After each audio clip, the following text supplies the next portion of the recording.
Que Dios les bendiga, que la gracia de nuestro Señor Jesucristo esté con cada uno de nosotros.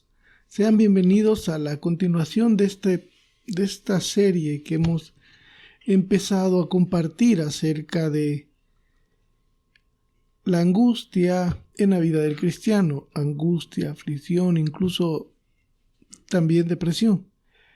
Vimos en los primeros días que compartíamos lo importante de la oración, que la oración es clave para superar los momentos de angustia. Y anunciamos y dimos una introducción para continuar acerca de una oración especial, la oración de intercesión. La intercesión es un tema muy amplio y vamos también a ver varios tipos de oraciones o diferentes tipos de intercesión, porque estamos llamados, la palabra de Dios nos llama a interceder unos por los otros. Así como los padres intercedemos en oración por nuestros hijos o por hermanos o parientes, un ser querido, también como iglesia estamos llamados a interceder unos por otros. Pero hay algo importante, la intercesión debe ser con una oración con fe. Les invito a que me acompañen en breves palabras de oración antes de iniciar. Leemos la palabra de Dios. En el Salmo 3 y Salmo 4 vamos a estar compartiendo. Les invito a que me acompañen. Amado Padre Celestial, bendito Señor, gracias Padre Eterno por la oportunidad que nos da, Señor, de poder compartir su palabra, Señor. Oramos, Señor, que sea su Espíritu Santo guiándonos, Señor, trayendo la revelación de su palabra, Señor. Y que su palabra, Padre, sea lámpara a nuestros pies y lumbrera a nuestro camino. Amén. El Salmo 4 es un salmo de intercesión y enseñanza también, podría ser. Leemos la palabra en el nombre del Padre, del Hijo y del Espíritu Santo. Salmo 4, versículo 1. Respóndeme cuando clamo, oh Dios de mi justicia. Cuando estaba en angustia, tú me hiciste ensanchar. Ten misericordia de mí y oye mi oración. Amén. Para entender por qué esta es una oración de intercesión, tenemos que conocer un poco el contexto de cuando el rey David escribe este canto, este salmo, que va de la mano del Salmo 3. Les invito a que me acompañen al Salmo 3. Si su Biblia es una versión Reina Valera 1960 que tiene títulos, el Salmo 3 se titula Oración matutina de confianza en Dios. Esta oración del Salmo 3 es una oración matutina de confianza en Dios. Fue diseñado, escrito, concebido, inspirado para ser entonado en la mañana. Y el Salmo 4 dice oración vespertina de confianza en Dios. Vespertina quiere decir que fue concebido este salmo para ser entonado al final del día.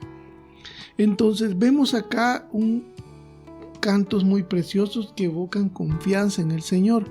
Pero para entender por qué la intercesión entra en este tema, tenemos que ver el contexto en el que David expresa en estos salmos esa confianza en el Señor. Tomamos dos versículos clave. Salmos capítulo 3, versículo 5. El rey David dice: yo me acosté y dormí y desperté porque Jehová me sustentaba. Y el Salmo 4, versículo 8 dice: en paz me acostaré y asimismo dormiré, porque solo tú, Jehová, me haces vivir confiado. En estas palabras que expresa confianza, en el Salmo 3, que es de matutino, que es por la mañana, David dice: me acosté y dormí y desperté porque Jehová me sustentaba. Está reconociendo que tuvo un buen descanso y durmió. Y en el Salmo 4 manifiesta su confianza en el versículo 8, que se acostará y dormirá porque Jehová le sustenta. La clave es en qué momento David expresa estas palabras. Estas palabras David no las expresa estando en su palacio, en una cómoda cama o en una recámara o en una habitación de una casa. Estas palabras las expresa en plena huida, en persecución de muerte por su hijo Absalón. Y estaba huyendo, habitando en cuevas. Y quiero que me acompañen para ver un poco el contexto de estas palabras. En 2 de Samuel, capítulo 15. La historia de David con Betsabé tuvo consecuencias. Cuando el profeta Natán lo confrontó, le dijo palabras muy fuertes y le profetizó que de su propia casa iba a venir la persecución. Entonces Absalón, el hijo de David, se subleva contra David. David cometió errores muy fuertes, su adulterio con Betsabé. Por esos errores pagó muy caro. Natán, en el capítulo 12 de 2 de Samuel, confronta a David después de que le comenta la historia de la ovejita, y David juzga y le dice a tal hombre debe morir y debe pagar 4 veces. El profeta Natán le dice: ese hombre eres tú, oh rey, y sale a la luz el pecado de David. Y las palabras del profeta Natán en capítulo 12, versículo 11 dice: así ha dicho Jehová, he aquí yo haré levantar el mal sobre ti de tu misma casa, y tomaré tus mujeres delante de tus ojos y las daré a tu prójimo, el cual yacerá con tus mujeres a la vista del sol, porque tú lo hiciste en secreto, mas yo haré esto delante de todo Israel y a pleno sol. Con estas palabras el profeta Natán le dijo que Jehová haría levantar el mal para con él de su propia casa. David, cuando enfrenta esta situación y se ve descubierto, eleva un clamor al Señor y empieza a ver las consecuencias. Primero, el hijo que estaba esperando con Betsabé enfermó. Y David, en medio de esa enfermedad, él estaba en ayuno, estuvo en oración mientras el niño estaba enfermo. Cuando el niño murió, David hizo algo muy peculiar. Se levantó, se aseó, comió y fue al templo a adorar. Luego pasó el duelo. La mujer Betsabé pasó el duelo por su mujer, por su adulterio también tuvo sus consecuencias. Y David se casó con Betsabé. Tuvieron un hijo, a Salomón. David tenía más hijos. Dentro de sus hijos estaba Amnón y Tamar. Tamar era una jovencita a la que su medio hermano Amnón la deseaba, abusó de ella. Y David no hizo nada. De ahí empezaron a venir los problemas que se iban a levantar de la misma casa de David. Al no hacer nada David, su otro hijo, Absalón, se molestó y se llenó de amargura y de odio contra su hermano Amnón.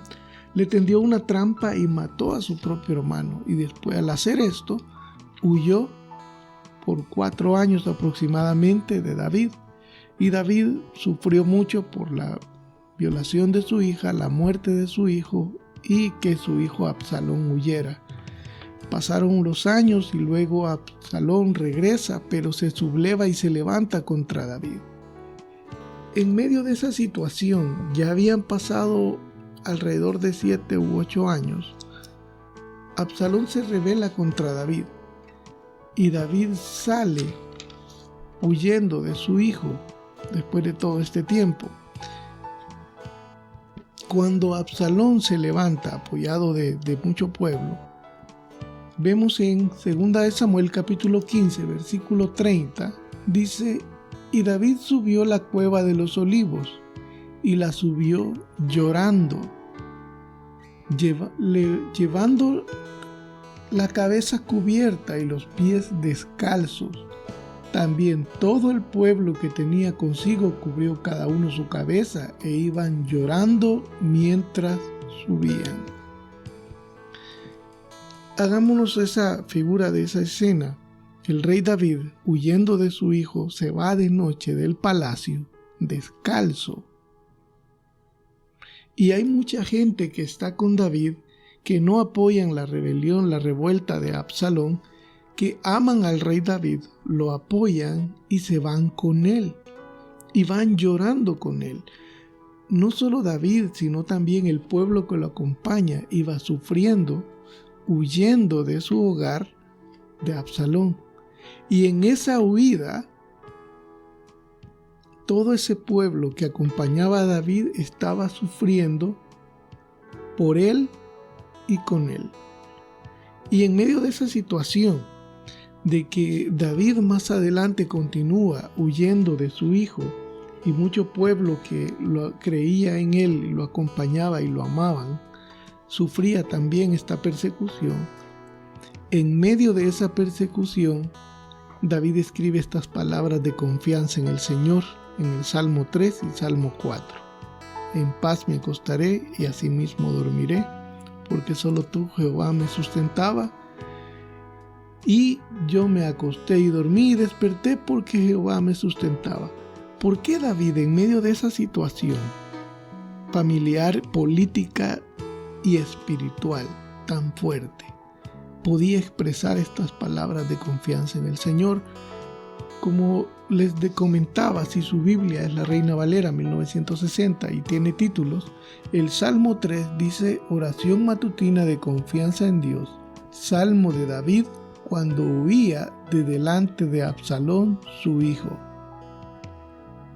Así es, estas palabras las expresó David cuando huía delante de Absalón su hijo. Y en medio de esa situación familiar de un padre que le dolía el corazón por su hijo, él no quería que su hijo muriera. Él tenía la esperanza de que su hijo se arrepintiera. Él hacía lo posible para detener a sus generales para que no destruyeran a Absalón. En medio de eso, David dice: yo me acosté y dormí y desperté porque Jehová me sustentaba. ¿Cómo una persona en medio de una situación tan dura puede expresar estas palabras? Acordémonos que ya habían pasado muchos años, varios años ya, y David ya había derramado su alma en el Salmo 51.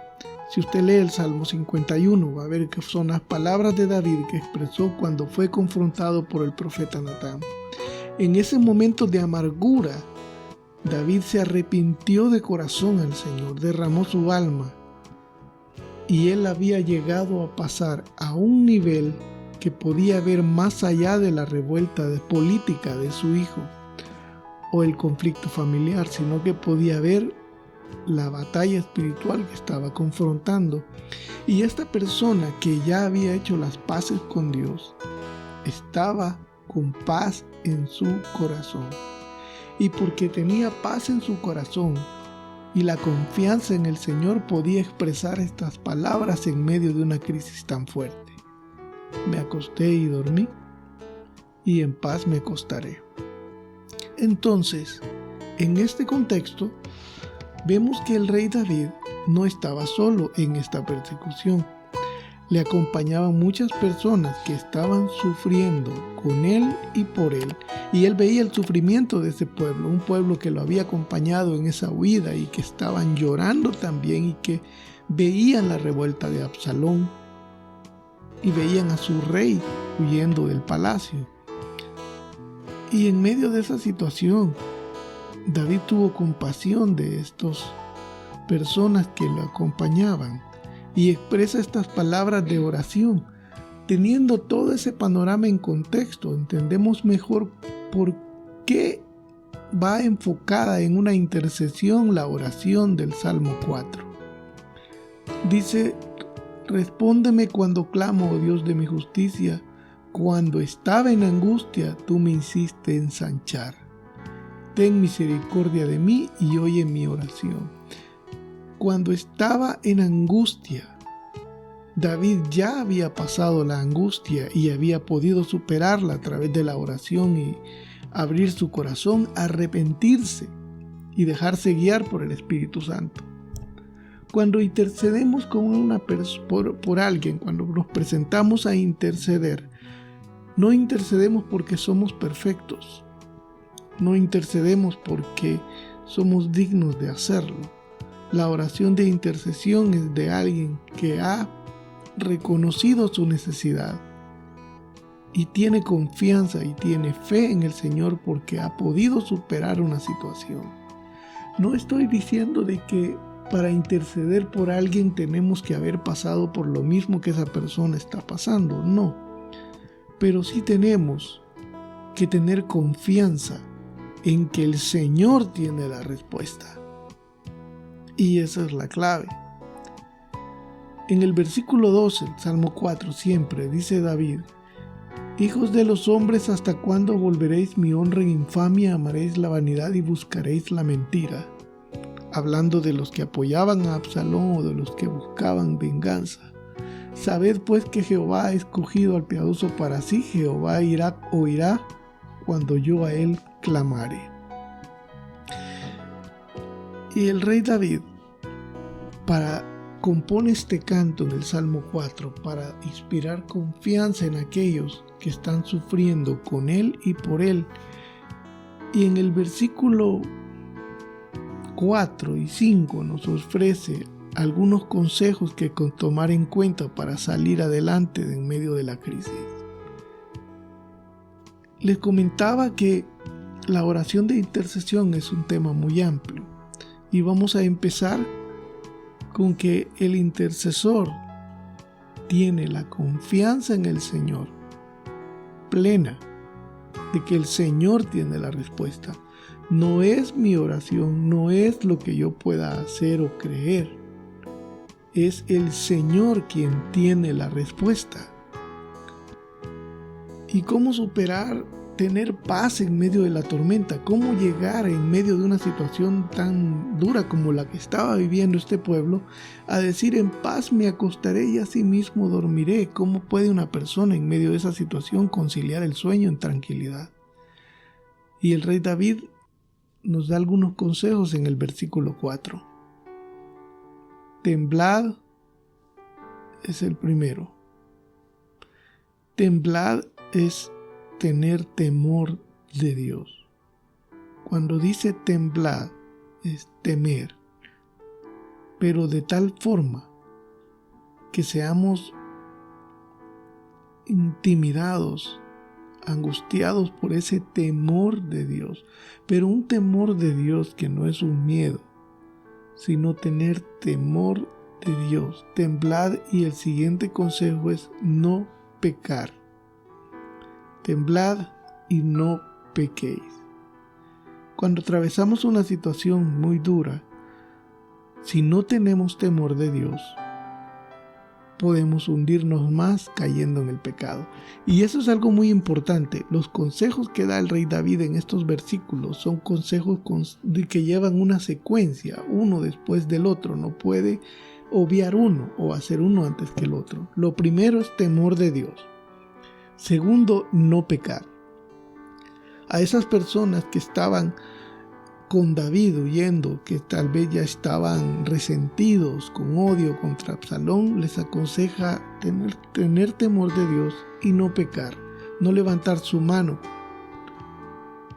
David se mantuvo firme en medio de la persecución, no pecar, porque cuando estamos en una situación difícil, cualquiera que sea, familiar, de trabajo, de estudios, espiritual, cualquier conflicto que podamos llegar a tener, incluso sentimental, si no tenemos temor de Dios, por tratar de resolver las cosas a nuestra manera, podemos pecar.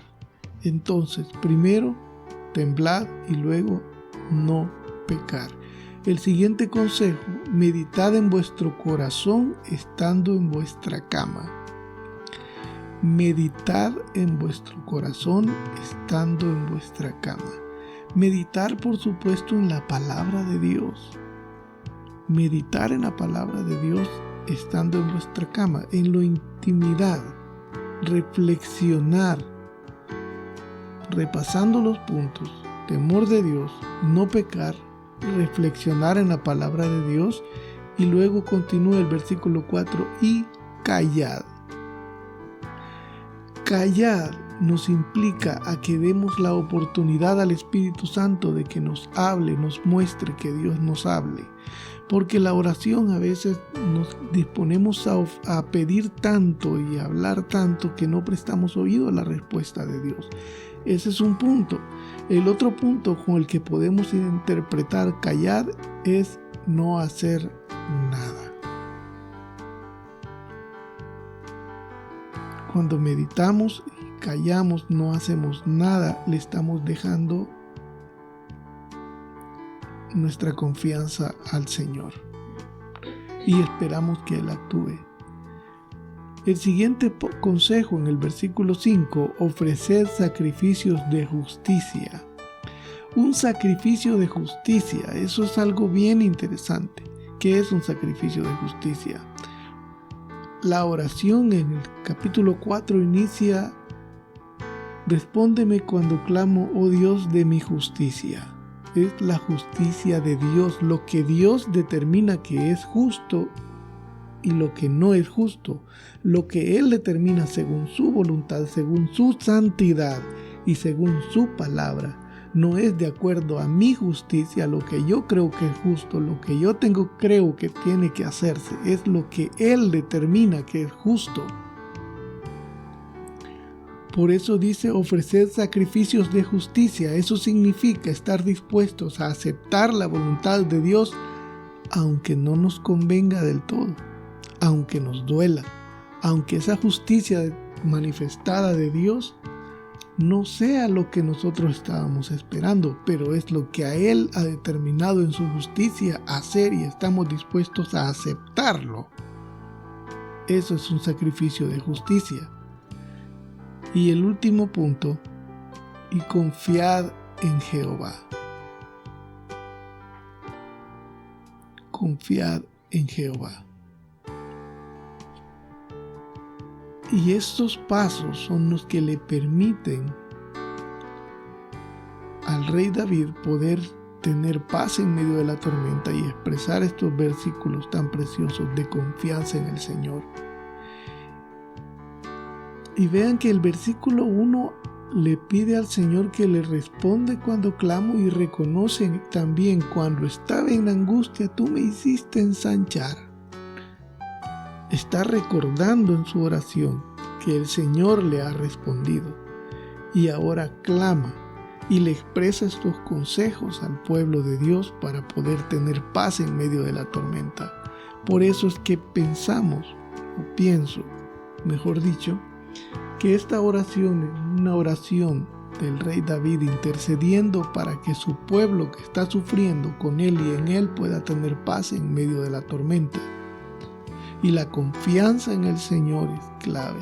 Y no puedo tener confianza en el Señor si no tengo temor de Dios, si no me aparto del pecado, si no medito en su palabra, si no guardo silencio y si no ofrezco sacrificios de justicia. Si no estoy dispuesto a aceptar la voluntad de Dios, aunque eso signifique que no siempre sea lo que a mí en lo personal me conviene, sino lo que Él ha determinado que es justo. Concluimos acá la introducción de este tema sobre la intercesión. ¿Qué necesita una oración de intercesión? Confianza en el Señor.